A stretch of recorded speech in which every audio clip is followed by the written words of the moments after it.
마리오, 소니, 닌텐도, 슬램덩크, 드래곤볼, 에반게리온. 한때 아시아 최고의 국가로 대한민국과 50년이나 차이가 난다는 말까지 들었던 일본. 그런 일본이 지금 대한민국보다 실제 소득 수준으로 뒤처졌다고 합니다. 과연 무슨 일이 있었기에 이렇게 된 걸까요? 일본이 망한 이유 오늘 한번 이야기해 보도록 하겠습니다.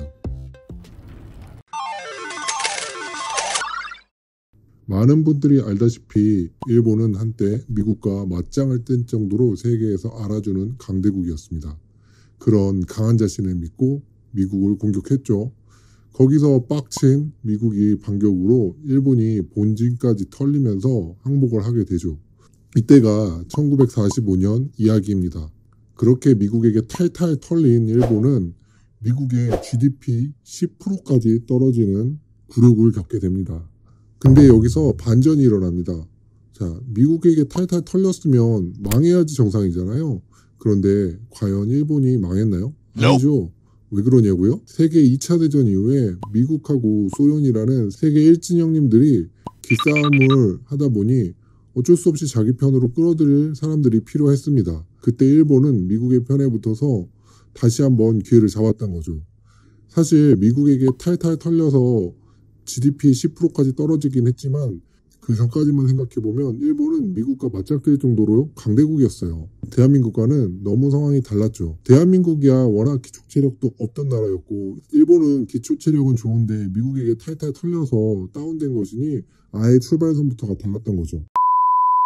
그렇게 일본은 80년대 미국을 위협할 수준까지 올라서게 됩니다. 당시 미국인들이 일본을 어떻게 생각하느냐는 많은 곳에서도 볼 수 있지만 제일 잘 볼 수 있는 건 바로 영화예요. 1982년 리들리 스콧이 만든 블레이드 러너와 1989년 개봉한 백 투 더 퓨처가 여러분들이 아시는 가장 대표적인 영화입니다. 자, 두 영화에서 당시 일본에 대한 미국인들의 동경과 부러움, 질시가 드러나는 장면이 가득하죠. 두 영화를 다 이야기하는 건 시간이 너무 오래 걸릴 것 같고 그러면 블레이드 러너만 이야기해 보도록 하겠습니다. 이 영화는 1982년 한창 일본이 잘 나가던 시절에 만들어진 영화인데 도시 전경에 나오는 아시아 회사들의 간판과 기모노를 입은 게이샤 느낌의 일본 여인이 가져다주는 시각적인 충격이 상당했습니다. 당시 일본 애니메이션과 일본 문화의 영향을 많이 받아서 헐리우드 영화는 디스토피아적 미래를 많이 그리고 있었는데요. 그런 영향과 더불어 일본이 미국을 지배할지도 모른다는 미국의 두려움이 반영된 것이기도 하였습니다. 자, 그러면 이게 단순히 영화에서만 그랬을까요? 아니죠. 실제 기업 순위에서도 보여지는데 1988년 시가총액 기준 세계 50대 기업 순위 가운데 무려 33개가 일본 기업이었고 좁게 20위로는 일본 기업이 16개나 차지하고 있었죠. 특히 시총 1위인 NTT와 2위인 미국의 IBM은 시총이 3배가 넘었습니다. 이렇게 일본이 성장한 것에는 많은 이유가 있겠지만 여기서 이야기하면 이야기가 길어지니까 다음에 이야기하도록 할게요. 그렇게 일본에 추월당하던 미국이 가만히 있을 수 없죠.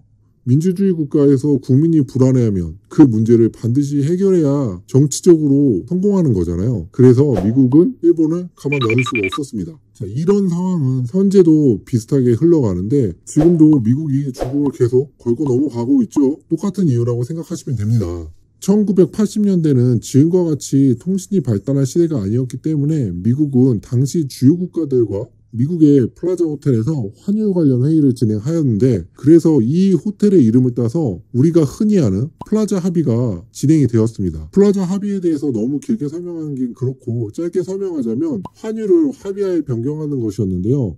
미국이 주요 국가들에게 나 너희에게 많은 적자를 보고 있으니 달러의 가치를 낮춰달라고 한 것입니다. 세계 2차 대전에서 미국에게 진 일본은 앞으로의 미래도 모른 채 이 합의를 두고 미국이 일본에 항복했다라고 말을 할 정도였죠. 자, 그러면 달러의 가치가 낮아지면 어떻게 될까요? 기존에 일본에서 만든 물건이 미국에서 10달러에 팔렸다면 이제는 20달러에 팔리게 된 것입니다. 자, 이게 무엇을 뜻하느냐? 일본 제품이 많이 팔리게 된 원인 중 하나인 가격 경쟁력이 없어졌다는 얘기입니다. 그래서 플라자 합의 후 치솟는 환율로 인해 수출로 먹고 살던 일본이 더 이상 재미를 못 보게 됩니다. 자, 그럼 수출로 먹고 살던 나라가 갑자기 수출이 안 된다 그러면 어떻게 하겠어요? 일본 기업을 망하게 할 수는 없잖아요. 그래서 일본이 선택한 게 바로 내수 시장을 활성화시키려고 합니다. 일본 정부는 내수화 시장을 활성화시키기 위해서 금리 인하를 단행하게 됩니다. 자, 금리가 인하되면 왜 내수 시장이 활성화가 될까요? 금리를 인하하면 기존에 은행에 넣었던 돈들을 인출하겠죠. 그리고 그 돈들이 소비를 위해 사용되어질 겁니다. 또 금리가 인하되면 많은 사람들이 이자 걱정 없이 대출을 받을 수 있죠. 또 그 돈들은 또 시장으로 흘러갑니다. 자, 그럼 일본이 금리를 인하해서 성공했나? 네, 굉장히 성공했습니다. 정확하게 말해서는 그래 보였어요. 일본은 유례없는 화랑기가 시작되었고 그때의 시절에 대해서 짤들이 좀 있는데 그 짤들을 잠깐 이야기하자면 보너스로 받은 돈을 던지면 서 있었다느니 사람을 뽑는 곳이 너무 많아서 면접비를 줬는데 그 면접비만으로 생계가 가능했다느니 여자들이 남친의 연봉은 2천만 원 정도면 충분해요 라고 말했다든지 자, 여러분들이 상상하시는 것 이상이었어요. 자, 그러면 그 돈들이 시장으로만 흘러갈까요? 아니죠.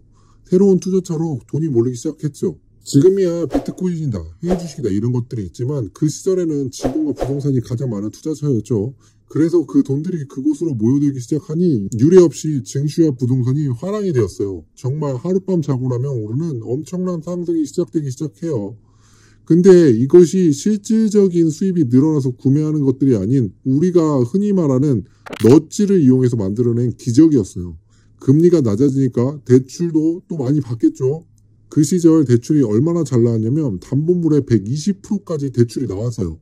왜냐? 그 부동산은 오를 거라는 생각이 전반적으로 있었으니까. 자, 이 말이 무슨 말이냐? 100만원짜리 부동산을 사면 120만원까지 대출이 가능해요. 부동산을 사고도 20만원이 남는 거죠. 생활비가 필요하면 오히려 부동산을 사고 20% 남은 돈으로 생활비를 했다고 할 정도입니다. 먼저도 이야기했지만 왜 이렇게 대출이 나오나요? 부동산은 무조건 오른다는 게 너무나 당연한 생각이었으니까.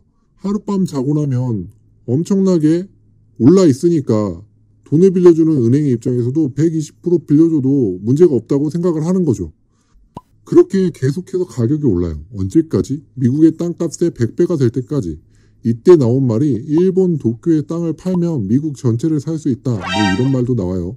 오를 대로 오른 가격으로 인해 더 이상 새로운 사람이 땅을 구매할 수 없는 지경까지 와버립니다. 그럼 어떻게 돼요?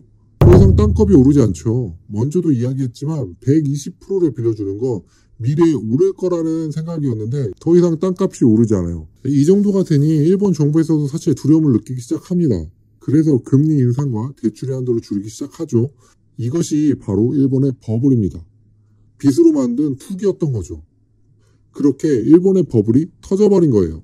그렇게 일본의 버블이 무엇을 남겼느냐.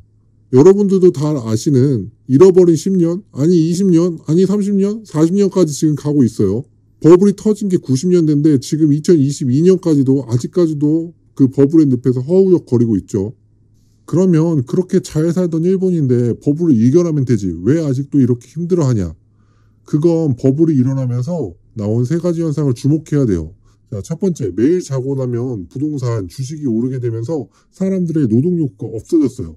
얼마 전에 우리나라에도 벼락거지라는 말이 있었죠. 노동으로 버는 돈보다 주식 부동산으로 해서 버는 돈이 더 많았던 거죠. 그렇게 해서 사람들이 노동에 대한 인식이 바뀌게 됩니다. 그 예로 일본은 히키코모리가 굉장히 유행했었어요. 자, 두 번째, 기업적인 관점에서 보면 회사들 역시 연구개발을 해서 새로운 제품으로 승부를 보는 것이 아니라 부동산에만 투자해서 돈을 벌어요. 그게 돈이 되니까요. 그렇게 연구개발을 게을리하다 보니까 세계 경쟁력에서 하나 둘씩 밀리게 되는 거죠. 자, 예를 들어보면 일본에서 기술을 배워온 많은 한국 기업들이 이제는 기술력에서 일본을 앞질러 가고 있는 것이 증거예요. 자, 마지막 세 번째, 일본이 화랑기를 겪으면서 물가가 너무 오르다 보니까 헬제팬이 되어버렸어요. 자, 그럼 어떻게 될까요? 사람들이 출생률이 낮아지게 되겠죠. 우리나라도 헬조선 하면서 출생률이 낮아지고 있잖아요. 자, 똑같습니다. 그렇게 출생률이 낮아지면서 점점 더 새롭게 일을 할 사람들이 없어지게 되는 거죠. 자, 이렇게 오늘은 일본이 어떻게 망하게 되었는가에 대해서 이야기를 해보았는데요. 여러분 어떠세요? 어딘가 일본이 대한민국과 비슷하다고 느껴지시지 않으시나요? 자, 우리는 일본을 반면교사 삼아서 잃어버린 대한민국이 되지 않아야 할 것 같아요. 자, 이 이야기가 좋으셨다면 구독과 좋아요 부탁드립니다.